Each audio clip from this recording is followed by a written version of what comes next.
So this is Dr. Gerard at Lakewood's Chiropractic in Forest Lake, Minnesota. And one of the common questions I get is, should I feel better right away? Is it going to take a while? You know, my friend just had a couple of adjustments and it was amazing.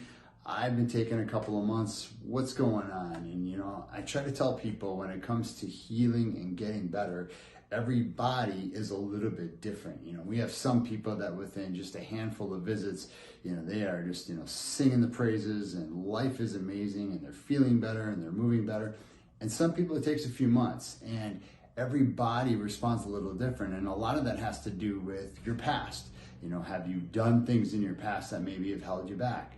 It might have something to do with arthritis or degeneration.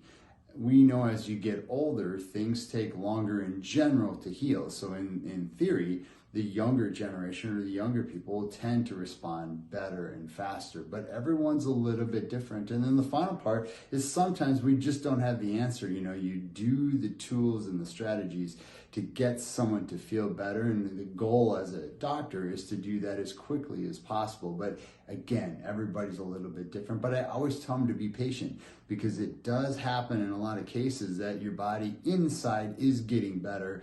You just don't feel it. You know, there's a saying that says sometimes pain is the last thing to arrive to the party and it's the last thing to leave. And that sometimes can be the case with you. So if you are looking at getting better health and feeling better, maybe we can help. This is Dr. Gerard at Lakewood's Chiropractic. We'll see you soon.